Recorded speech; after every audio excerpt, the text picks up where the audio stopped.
Hello दोस्तों, तो आप सभी का स्वागत है मेरे यूट्यूब चैनल शर्मा ओकेशनल पे। आज के क्लास में यह बताऊंगा कि क्लास 10th का पहला चैप्टर जिसमें यह है पढ़ना है कि बहुपद के बारे में, बहुपद किसे कहते हैं। तो बहुपद के बारे में इसमें कई बातें यहाँ पे से जानना है। तो बहुपद जानने से पहले हमें ये चीज़ जानना होगा कि बहुपद में बेसिक होता क्या, जैसे बहुपद किसे कहते हैं, बहुपद में क्या क्या ऐसा चीज़ होता है, बहुपद के प्रकार कितने होते हैं, ये सारी चीज़ जानेंगे। तो सबसे पहले हम जानेंगे कि बहुपद किसे कहते हैं। तो वीडियो को मैं शुरुआत करता हूँ, चलिए। तो बहुपद किसे कहते हैं, जैसे कि यहाँ पे लिखते हैं कि बहुपद, तो बहुपद किसे कहते हैं। सबसे पहले तो मैं डाल लेता हूँ।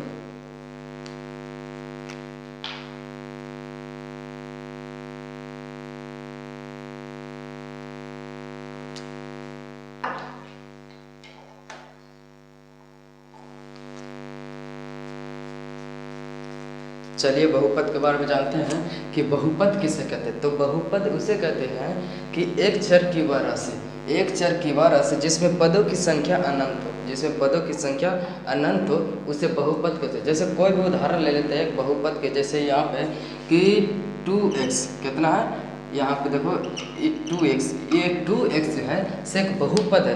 इसमें ये नहीं बता रहा है कि पद की संख्या, जिसमें इसमें पदों की संख्या पूछे तो एक है, क्योंकि एक पद है। अगर एक पद और दूसरा इसी जाति के नहीं अलग जाति के हम लेते हैं, जैसे कि इसमें हम लेते हैं कि 3x² प्लस 2x, तो ये क्या, ये भी एक बहुपद है। बहुपद इसलिए इसमें क्या है कि पदों की संख्या कितना है, 2 है, तो बहुपद 2 है, इसीलिए इसे कहते हैं बहुपद। देखो इसमें ये भी बहुपद है और ये दोनों जो है वो अलग अलग जाति का है। इसके पावर में 2 है, यहाँ पे इसके x के पावर में यहाँ 2 है और यहाँ पे x के पावर में 1 है, तो ये भी क्या है, एक बहुपद है। तो बहुपद है तो इसमें ये बताता है कि इसकी पद कितने हैं, तो 2 है। चूँकि ये दोनों जुटे गए तो अलग अलग पद है, तो इसीलिए इसे बोलते हैं इसके 2 पद है। अब देखो इसमें कि बहुपद में कुछ ऐसा होता है कि वैसा चीज़ अगर देखेगा तो वो चीज़ बहुपद नहीं है। जैसे यहाँ पे बहुपद के उदाहरण तो बहुत सारा है, जैसे कि हम 5x + 7 लेते हैं, तो ये भी एक क्या है, तो बहुपद है। बहुपद यानी कि वह चीज़ जो एक होता है चर पद और एक होता है अचर पद, तो चर और अचर जब मिलता है तो बहुपद बनता है। जैसे कि चर में ले लेते हैं, जैसे क्या बोलते हैं, जैसे यहाँ पे 5x + 7 है, इसको हम इसमें चर पद किसको बोलते हैं, तो चर पद, चर और अचर। देखो चर हम बोलेंगे ये वाला के जो x आ रहा है इसको चर बोलेंगे, और जो गिनती में आ रहा है, जैसे गिनती में कौन है, तो 7 है, तो इसको हम बोलेंगे अचर। तो जो यहाँ पे, तो इसको बोलते हैं अचर पद और इसको बोलते हैं चर पद। अब जब यहाँ पे पूछेंगे कि बहुपद, तो बहुपद किसे कहते हैं, तो जिसमें पदों की संख्या अनंत हो उसे बहुपद कहते हैं। बहुपद में सबसे पहले होता है एक अचर पद होता है, एक चर पद है। तो चर पद में होता है क्या, चर पद में होता है जो ABCD जो लगा रहता है उसमें उसके गुणांक के साथ रहता है, यानी गुणा के संबंध में रहता है, वही तो अचर हो गया, चर पद हो गया। और ये जो है जो गिनती के अंक वाली संख्या, जैसे यहाँ पे अच्छा यहाँ पर ऐसे भी रह सकता है x + b, तो x + b में अगर पूछेंगे कि चर पद कौन है, तो चर पद बोलोगे तो ये जो गुणा के संबंध में, जो गुणा के संबंध में यानी कि x गुणा के यहाँ पे संबंध में, तो ये जो है वो चर पद है और ये जो है वो अचर पद है। ठीक है, तो अब यहाँ पे हम लोग जानते हैं कि बहुपद के घात, बहुपद का घात होता क्या। जैसे कोई बहुपद लेते हैं, जैसे यहाँ पे बहुपद लेते हैं कि 2x² + 2, ठीक है। और बहुपद को उदाहरण ले सकते हो जैसे 5x + 7, ठीक है। और भी उदाहरण ले सकते हो जैसे बहुपद 3x² +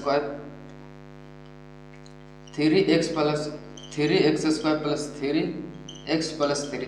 इसमें देखो ये बहुपद है, ये भी बहुपद है और ये भी बहुपद है। हमने 3 बहुपद का उदाहरण लिया, 3 बहुपद पर लिया। अगर पूछेंगे कि पहला बहुपद का घात कितना होगा, दूसरा बहुपद का घात कितना होगा, तीसरा बहुपद का घात होगा, सबसे पहले हम जानेंगे कि घात की संख्या। जैसे कि यहाँ पे ये बताना कि इस बहुपद का घात कितना है, तो कैसे पहचानेंगे? तो सबसे पहले देखना है कि इसकी पावर में जितना सबसे ज़्यादा अंक रहेगा, जैसे कि इसकी पावर में 2 है, सबसे बड़ा इसकी पावर 2 है, और यहाँ पे कुछ नहीं है, तब पर भी यहाँ पे पावर रहता है। देखो जैसे कि अगर हम कोई संख्या लेते हैं, जैसे 2 है, तो इसके पावर पे कैसे जानेंगे कि यहाँ पे x के पावर कितना है? x के पावर, हालांकि यहाँ पे x तो है नहीं, तो हम लोग कैसे पहचानेंगे कि x के पावर? तो देखो जब कुछ न रहे, यानी कि सिर्फ अंक में लिखा रहे, तो वहाँ पे x के पावर 0 माना जाता है। चूँकि x के पावर 0 इसलिए माना था, हमने क्या बताया कि x के पावर 0 है, तो इसका मान 1 है। अब 1 से गुना होगा कहाँ? यहाँ पे देखो x का के संबंध में, गुना के संबंध में। अब यहाँ पे गुना होगा तो x से गुना होगा तो कितना होगा? 2, यानी कि फिर वही चीज़ आ गया, 2 आ गया।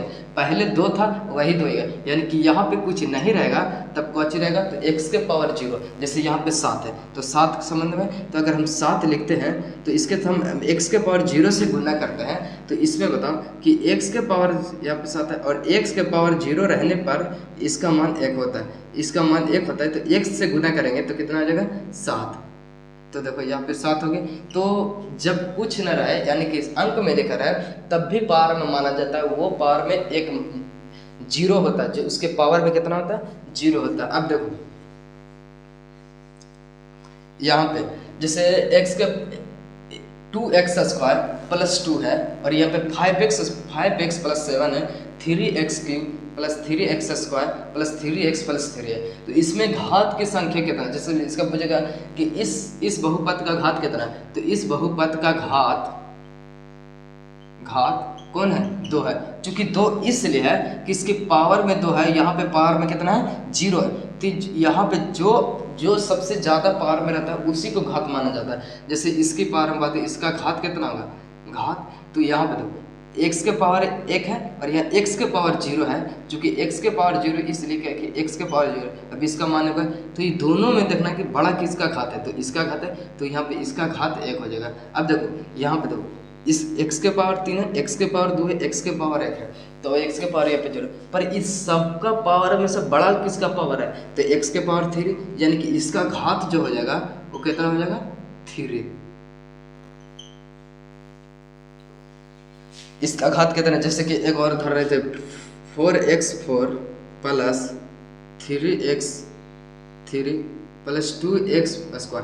अब इसके में पूछेंगे कि इसका घात कितना है, इस बहुपद का घात कितना होगा? तो बहुपद का घात जानने के लिए सबसे पहले करें, इस सारे में देखना है कि पावर में कितना, जैसे इसका पावर में 4 है, इसके पावर में 3 है, इसके पावर में 2 है, तो इसमें ये चीज़ देख रहा है कि सबसे पावर ज़्यादा किसका? तो पावर ज़्यादा इसमें ही है, तो यही घात हो जाएगा, यानी इस बहुपद का घात कितना हो जाएगा?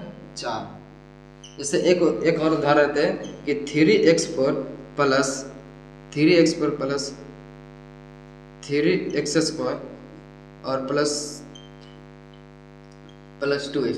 अब पूछेंगे कि इस बहुपद का घात कितना है, तो इस बहुपद का घात कितना है? 4 है। कितना है? 4 है। कहा कि इसमें देखो इसका सबसे बड़ा घात कितना? 4 है, इसीलिए इसमें इसका पावर 2 है, इसका पावर 2 है, पर इसका पावर कितना? 4। तो इस सब बहुपद में, यानी कि इस बहुपद में पावर किसका सबसे ज़्यादा है? तो इसका, तो इसीलिए इसका 4 घात हो गया। अब और घात हो गया। अब पढ़ते हैं कि बहुपद का घात के आधार पर बहुपद को कितने भाग में बांटा गया। जैसे कि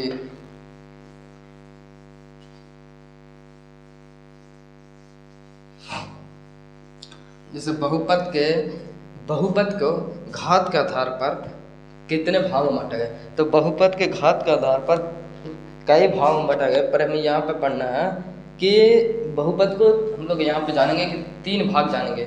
ऐसे तो बहुपद का घात तो 4 होता है, जैसे कि एक अनगिनत भी होता है, जैसे 5, 6, 7, तो हम जानेंगे यहाँ पे कितना कि 3 ही जानेंगे। सबसे पहले बहुपद में एक होता है रैखिक बहुपद। क्या होता है? रैखिक बहुपद।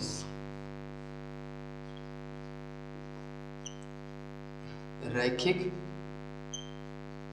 बहुपद, तो रैखिक बहुपद उसे कहते हैं जैसे यहाँ पे मान लेना है क्या कि रैखिक के मतलब 1, ठीक है। रैखिक के मतलब एक मान लो यहाँ पे कि रैखिक के मतलब एक होता है, तो इसमें क्या करना है कि रैखिक बहुपद किसे कहते हैं, तो रैखिक बहुपद उसे कहते हैं जिस बहुपद का घात एक हो, जैसे जिस बहुपद का घात एक हो, बहुपद कोई भी लेते हैं, जैसे 3x+2 लेते हैं, तो इस बहुपद का एक रैखिक बहुपद, चूंकि इसका घात एक है, तो किसका घात है, तो x के घात यहाँ पे एक मान है, तो यहाँ पे देखिए इसके पावर में, जैसे यहाँ पे 3x का x है, इसके पावर में पूछना है तो एक है, तो इसका घात कितना होगा, तो इसका घात कितना होगा, इस बहुपद का घात कितना होगा, एक होगा। तो चूंकि यहाँ पे x के पावर कितना है, एक, और x के पावर यहाँ पे 0 है, अब इसीलिए इसका घात एक हो गया। अब जिस बहुपद का घात एक है उसको हम लोग बोलते हैं रैखिक बहुपद, जिस बहुपद का घात एक है उसे बोलते हैं हम लोग रैखिक बहुपद, ठीक है। जैसे कोई भी बहुपद है तो उसमें पहले बहुपद में देखना है कि इस बहुपद का घात कितना है, इस बहुपद का, जैसे कि अगर कोई बहुपद का घात एक है तो उसको बोलते हैं एक रैखिक बहुपद, अगर कोई बहुपद का घात 2 है तब उसको क्या बोलते हैं, अगर किसी बहुपद का घात 3 है तब उसको क्या बोलते हैं, तो उसको भी बताते हैं। जैसे कि ये हो गया रैखिक बहुपद, अगर रैखिक बहुपद में कोई और उदाहरण है जैसे 2x+3, अब इसमें देखो इसका घात सिर्फ एक है, x का घात देखना है, x का घात देखना और किसी का घात नहीं, जैसे इसमें x का घात देखेंगे तो एक है, यानी कि x के पावर में कितना है, एक है, तो इस बहुपद का घात कितना हो गया, इस बहुपद का घात एक है, इस बहुपद का घात कितना, अब एक है, तो इस बहुपद का घात एक हुआ, इसका मतलब कि एक रैखिक बहुपद है। अब रैखिक बहुपद है तो सबसे पहले जानेंगे कि जैसे कि कोई चीज़ का नियम होता है, ये जो बना है रैखिक बहुपद, इसका कोई असली रूप होगा, जैसे कि यहाँ पे क्या कि हम जो अंक बदल रहे हैं, जैसे कि यहाँ पे 3 बदल दिए, यहाँ पे 2 बदल दिए, आगे और भी कुछ लिख सकते हो जैसे 5, 10 को जो भी लिखना है, तो यहाँ पे ये बदला तो कुछ तो यहाँ पे देना पड़ेगा। जैसे यहाँ पे x नहीं बदला, x की जगह पर y भी लिख सकते हैं, y भी लिख सकते हैं, एक से कोई दिक्कत नहीं, लेकिन ये जो अंक बदल रहा वहाँ पे कुछ भी हो सकता है, तो वहाँ पे वास्तविक संख्या माना जाता है। जैसे यहाँ पे रूट भी हो सकता है, रूट वाली संख्या भी हो सकता है, बटा वाली संख्या भी हो सकता है, और प्राकृतिक संख्या भी हो सकता है, जो भी हो सकता है, पर संख्या हो सकता है। अगर मान के चलो हम इसके जगह पर यानी कि 2 के जगह पर हम a माने, 2 के जगह पर a माना, और 1 के जगह पर हम x लिखे, अब ये x का एक संबंध है, अभी प्लस है तो प्लस, अब इसके जगह पर हम b माना, कितना b, तो देखो एक रैखिक बहुपद का व्यापक रूप कितना होगा, यानी कि रैखिक बहुपद का व्यापक रूप बोले तो कितना, तो ax+b कितना, ax+b रैखिक बहुपद का व्यापक रूप देखेगा तो ax+b कितना, ax+b, चूंकि यहाँ पे x, अब a और b कौन सी है, तो a तथा b वास्तविक संख्या कौन सी है, वास्तविक संख्या। अब वास्तविक संख्या में यहाँ पे कुछ भी हो सकता है, जैसे कि वास्तविक संख्या में बताया था कि आप परिमेय संख्या की मेल को वास्तविक संख्या, तो यहाँ पे कुछ भी हो सकता है, बट्टा वाली संख्या भी हो सकती है, रूट वाली संख्या भी हो सकता है, या फिर और भी संख्या हो सकता है, जैसे बट्टा वाली और रूट वाली बोलते तो परिमेय संख्या, और परिमेय संख्या को ही बोलते हैं वही चीज़। तो a और b जो है वो वास्तविक संख्या है, यहाँ पे अंक चेंज हो सकता है। तो अगर एक रैखिक बहुपद के व्यापक रूप को पूछा तो ax+b यह बेगर है। अब देखो यहाँ पे कि अगर मान के चलो जैसे यहाँ पे क्या कि हम ax+b एक रैखिक बहुपद है, कहा इसकी पावर में कितना है, एक है, तो एक रैखिक नहीं,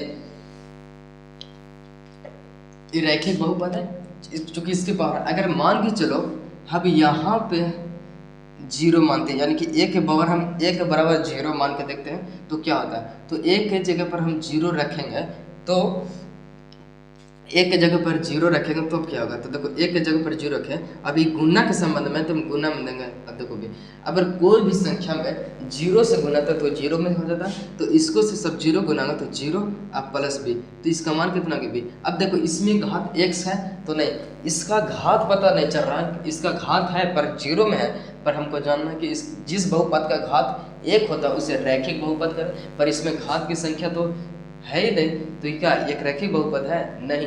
तो कब नहीं होता, तो जब इसका पावर a के बराबर 0 रहेगा तो बहुपद एक रैखिक नहीं कहलाएगा, और जब नहीं रहेगा तो तो ये बहुपद नहीं कहलाएगा। जैसे यहाँ पे कहते हैं कि एक रैखिक बहुपद का व्यापक बहुपद है ए एक्स प्लस बी, अगर हम ए के जगह पर जीरो देते तो वो एक रैखिक बहुपद नहीं होगा। इसीलिए मान जाता है कि जब हम रैखिक बहुपद बनाते हैं तो इसके जगह पर ए के जगह पर जीरो नहीं लिखते हैं। ठीक है,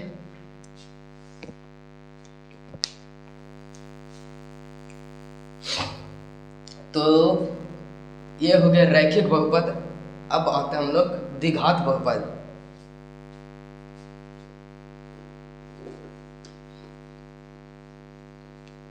अगर वीडियो पसंद आए तो चैनल को सब्सक्राइब करें और लाइक करें। जैसे हम लोग द्विघात समीकरण वाले द्विघात बहुपद लेते हैं। द्विघात बहुपद जैसे कि द्विघात बहुपद ले तो लिखते हैं पहले द्विघाती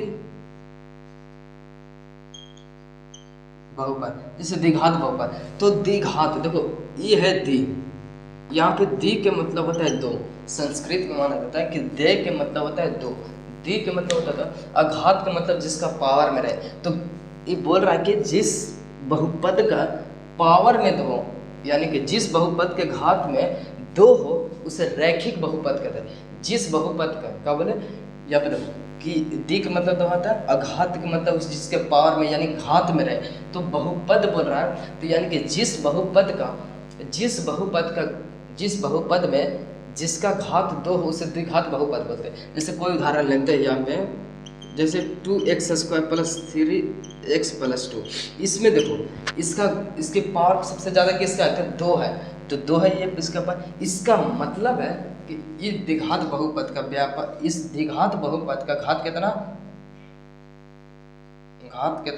2 है, तो इसीलिए इसको बोलते हैं हम द्विघात समीकरण। चूंकि इस बहुपद का घात कितना है 2 है, तो इसीलिए इसको बोलते हैं द्विघात बहुपद, और इसको द्विघात समीकरण भी बोल सकते हैं।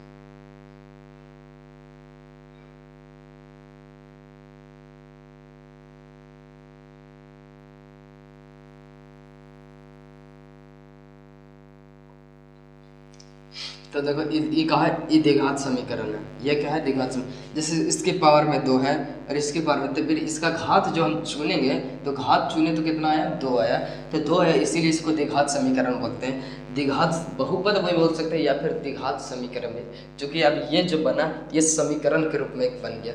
अब यहाँ पे देखो थोड़ा सा, जैसे एक और उदाहरण लेते हैं 3x प्लस 3। तो इसमें भी कहा कि एक द्विघात बहुपद है, क्योंकि इसका पावर में कितना है 2 है, सबसे बड़ा पावर 2 ही है इसमें, इसीलिए इसको बोलते हैं द्विघात बहुपद। काची द्विघात बहुपद ऐसे कैसे याद रखेंगे, तो जिस बहुपद का घात 2 हो उसे द्विघात बहुपद बोलते हैं। अब एक चीज़ और इसमें देखो, अगर यहाँ पे हम 2 के जगह पर a माने, ठीक है, और x के जगह पर 3x² लिख देते हैं। अब यहाँ पे देखो 3 के जगह पर हम b मानते हैं और ये x कहते हैं x, और 2 के जगह पर हम c मानते हैं। तब बताओ कि द्विघात बहुपद के व्यापक रूप क्या होगा। द्विघात बहुपद के व्यापक रूप,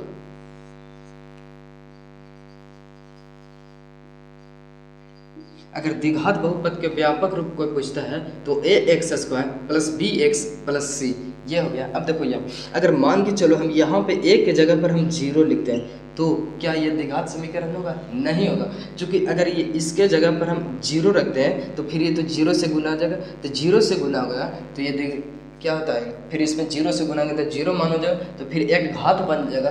तो इसीलिए a के जगह पर 0 नहीं माना जाता, क्योंकि जब हम द्विघात समीकरण बना रहे होंगे यानी द्विघात बहुपद बना रहे होंगे तो वहाँ पे क्या होगा कि ax² plus bx plus c, जहाँ का करना कि a के जगह पर 0 नहीं देना, यानी कि a के बराबर कभी 0 हो ही नहीं सकता। अगर उसके जगह पर 0 रखते हैं तो फिर वो क्या होता है, वो 0 से गुना होकर 0 में बदल जाता है। अब यहाँ पे बच जाएगा bx प्लस c, तो वैसा मान नहीं होता, क्योंकि फिर वो एक घातीय में चल जाएगा, फिर उसका एक घात होगा तो रैखिक बहुपद आता है। अब हम लोग आते हैं त्रिघात बहुपद।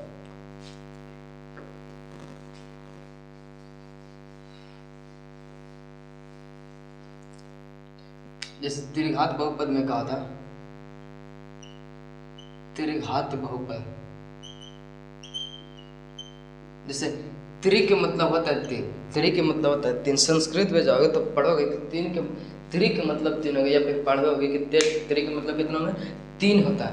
3 के मतलब 3 होता है। घाती का मतलब होता है कि जो पावर में रहे। अब बहुपद का मतलब हो जाए तो क्या बोलेंगे कि जिस बहुपद का घात 3 हो, जिस बहुपद का घात 3 हो उसे त्रिघातीय बहुपद कहते हैं। जैसे कि हम कोई उदाहरण लेते हैं, 4x³ + 2x² + 3x + 2। अब इसमें बताओ, इसका घात जो है, इसका घात माना जाए कितना का घात होगा, इसमें कितना 3 होगा। चूंकि यहाँ पे पावर में कितना, सबसे ज़्यादा पावर में यहाँ पे कितना 3 है, यहाँ 2 है, यहाँ 1 है, यहाँ 0। पर इसमें जिसका पावर ज़्यादा रहता है वही को घात माना जाता है। तो यहाँ पे घात कितना माना, 3 है। अब 3 आया तो भाई त्रिघात बहुपद है, त्रिघात बहुपद है, इसीलिए इसे कहते हैं कि त्रिघातीय बहुपद। जिस बहुपद का घात 3 हो उसे त्रिघातीय बहुपद कहते हैं। ठीक है। अब मान के चलो इसके जगह पर हम a लगते हैं, 4 की जगह पर a लगते हैं, और x³ है, ठीक है, और इसकी जगह पर हम 2 लिखते हैं। अब इसकी जगह पर हम क्या लिखते हैं, x², ठीक है। अरे 4 के जगह में, सॉरी, 4 के जगह पर a लिखें। अब इसके जगह पर हम b लिखते हैं, और ये x² है तो x², मतलब इसके जगह पर हम c लिखते हैं, और इसके जगह पर d लिखते हैं। ठीक है। अब देखो यहाँ पे क्या हुआ कि ax³ + bx² + c + d, ये बना कि त्रिघात बहुपद का व्यापक रूप। क्या बना कि त्रिघात बहुपद का व्यापक रूप, त्रिघात बहुपद का व्यापक रूप। व्यापक रूप बोले तो जो उसका असली रूप है, जैसे कि किसी चीज़ का असली रूप होता है, तो उसी प्रकार इसका क्या है कि व्यापक रूप। जैसे त्रिघात बहुपद का व्यापक है ax³ + bx² + cx + d। अब यहाँ पे कहा है कि सारे में देखना है कि a = 0 रहना चाहिए, a = 0, यानी कि a जो है यहाँ पे a की जगह पर 0 आ ही नहीं सकता। अगर 0 हम रखते हैं तो वो फिर त्रिघात बहुपद नहीं कहलाएगा।